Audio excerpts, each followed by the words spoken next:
CM DK ಸಚಿವ ಸಂಪುಟ ವಿಸ್ತರಣೆಗೆ ಈಗಾಗಲೇ ಜೋರಾಗ್ತಾ ಇದೆ ಕಸರತ್ತು. ಎಐಸಿಸಿ ಅಧ್ಯಕ್ಷ ಖರ್ಗೆ ನಿವಾಸಕ್ಕೆ ಸಚಿವ ಆಕಾಂಕ್ಷಿಗಳು ಬರ್ತಾ ಇದ್ದಾರೆ. ಬೆಂಗಳೂರಿನ ಸದಾಶಿವ ನಗರದಲ್ಲಿ ಇರುವಂತಹ ಮಲ್ಲಿಕಾರ್ಜುನ ಖರ್ಗೆ ನಿವಾಸಕ್ಕೆ ಬರ್ತಾ ಇದ್ದಾರೆ. ಶಾಸಕ ಅಶೋಕ್ ಪಠಣ್, ಶಿವಲಿಂಗೇಗೌಡ, ರಾಜೇಗೌಡ ಭೇಟಿ ಕೊಡ್ತಾ ಇದ್ದಾರೆ. ಸಚಿವ ಸ್ಥಾನಕ್ಕಾಗಿ ಹಿರಿಯ ಹಾಗೂ ಕಿರಿಯ ಶಾಸಕರಿಂದ ಲಾಭ ಆಗ್ತಾ ಇದೆ. ಸಚಿವ ಸಂಪುಟ ವಿಸ್ತರಣೆ ವೇಳೆಯಲ್ಲಿ ಮಂತ್ರಿಗಿರಿ ಕೊಡಿಸುವಂತೆ ಮನವಿಯನ್ನ ಮಾಡಿಕೊಳ್ತಾ ಇದ್ದಾರೆ ಮಲ್ಲಿಕಾರ್ಜುನ ಖರ್ಗೆ ಅವರ ಮೂಲಕವಾಗಿ. ನಮಗೂ ಕೂಡ ಈ ಬಾರಿ ಸಚಿವ ಸಂಪುಟದಲ್ಲಿ ಅವಕಾಶವನ್ನ ಕೊಡಿಸಿ, ನಿಮ್ಮ ಮೂಲಕವಾಗಿ ಕೊಡಿಸಿ. ನಾವು ಕೂಡ ಪಕ್ಷಕ್ಕೋಸ್ಕರ ದುಡಿತಾ ಇದ್ದೀವಿ, ಸೇವೆ ಸಲ್ಲಿಸ್ತಾ ಇದ್ದೀವಿ, ನಮಗೂ ಕೂಡ ಕೂಲಿ ಬೇಡವೆ ಹೀಗಂತ ಬಹಳಷ್ಟು ನಾಯಕರು ಕೂಡ ಲಾಭಿಯನ್ನ ನಡೆಸ್ತಾ ಇದ್ದಾರೆ. ದೌಡೆ ಆಗಮಿಸ್ತಾ ಇದೆ ಈಗಾಗಲೇ ಮಲ್ಲಿಕಾರ್ಜುನ ಖರ್ಗೆ ಅವರ ನಿವಾಸಕ್ಕೆ. ಈಶ್ವರ್ ಖಂಡ್ರೆ ಅವರು ಕೂಡ ಆಗಮಿಸಿದ್ದಾರೆ. ಹಿಂದೆ ಸಚಿವರಾಗಿದ್ದರು, ಮಾಜಿ ಸಚಿವರು, ಅರಣ್ಯ ಇಲಾಖೆ.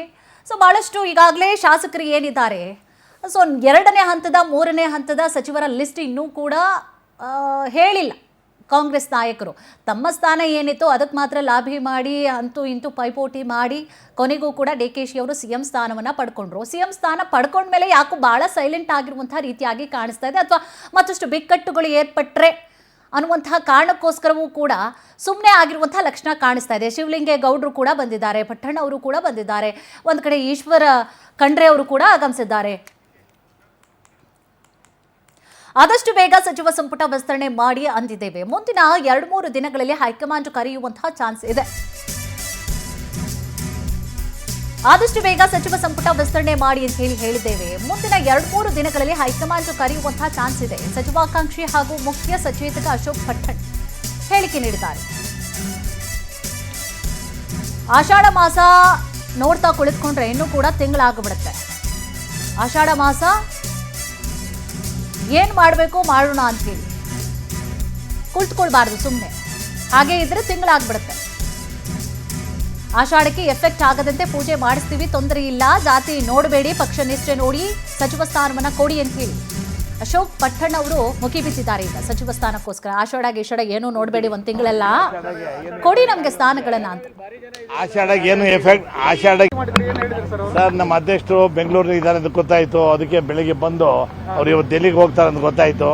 ಅದಕ್ಕೆ ಬಂದು ಆದಷ್ಟು ಬೇಗನೆ ಮಂತ್ರಿ ಮಾಡಲಿ ಅಂತ ಹೇಳಿದೀವಿ. ಆಯ್ತಪ್ಪ, ಹೋಗ್ತಾ ಇದ್ದೀನಿ, ರಾಹುಲ್ ಗಾಂಧಿ ಬಂದರೆ ವಿಚಾರ ಮಾಡಿ ಆದಷ್ಟು ಬೇಗನೆ ಮಾಡ್ತೀನಿ ಅಂತ ಹೇಳಿದ್ದಾರೆ. ಕರೆಯೋ ಚಾನ್ಸಸ್ ಇದೆ ಸ್ವಾಮಿ, ಇವತ್ತು ನಾಳೆ ಕರೆಯೋ ಚಾನ್ಸಸ್ ಇದೆ. ಇನ್ನೊಂದು 2-3 ದಿನಕ್ಕೆ ಕರೆದು ಎಲ್ಲ ಫೈನಲೈಸ್ ಮಾಡೋ ಆಸೆ ಭಾವನೆಗೆ ನಾವೆಲ್ಲ ಇದೀವಿ. ಆಷಾಢ ಗೀಷಾಢ ಎಲ್ಲ ಯಾರು ನೋಡಕ್ ಹೋಗಲ್ಲ. ಆಷಾಢ ಗೀಷಾಢ ಹೋಗೋದು ಇನ್ನೂ 1 ತಿಂಗಳು ಹೋಗ್ಬಿಡ್ತದ. ಆಮೇಲೆ ಸರ್ಕಾರ ನಡಿಬೇಕಲ್ಲ, ಅವ್ರು ನೋಡಿ ಜ್ಯೋತಿಷಿ, ಅವ್ರು ನೋಡ್ತಾರೆ, ಜ್ಯೋತಿಷ್ಯ ನೋಡ್ಬಿಟ್ಟೆ ಮಾಡ್ತಾರೆ, ಏನ್ ತೊಂದರೆ ಇಲ್ಲ. ಅದಕ್ಕೊಂದು ಏನಾದ್ರು ಬೇರೆ ಆಲ್ಟರ್ನೇಟಿವ್ ಸೊಲ್ಯೂಷನ್ ಹುಡುಕ್ತಿವಿ. ಆಷಾಢಗೆ ಏನು ಎಫೆಕ್ಟ್ ಆಗದಂಗೆ, ಆಷಾಢಗೆ ಏನು ಎಫೆಕ್ಟ್ ಆಗದಂಗೆ ಬೇರೆ ಒಂದು ಪೂಜೆ ಮಾಡಿಸ್ತೀವಿ, ಏನ್ ತೊಂದರೆ ಇಲ್ಲ. ಬೆಳಗಾವಿ ಬಹಳ ಜನ ಆಕಾಂಕ್ಷಿ ಇದ್ದಾರೆ. ನಾನು ಹೇಳಿದ್ನಲ್ಲ, ನಾನು ಬಹಳ ಸೀನಿಯರ್ ಇದ್ದೀನಿ. ಪಕ್ಷ ನಾನು ಎಲ್ಲರಿಗೂ ಹೇಳೋದೇನಂದ್ರೆ, ನಮ್ಮ ಹೈಕಮಾಂಡ್ ಅವ್ರಿಗೂ ನಮ್ಮ ರಾಜ್ಯದ ನಾಯಕರುಗಳಿಗೆ ಬರೀ ಜಾತಿ ನೋಡಬೇಡಿ, ಪಕ್ಷದ ನಿಷ್ಠೆ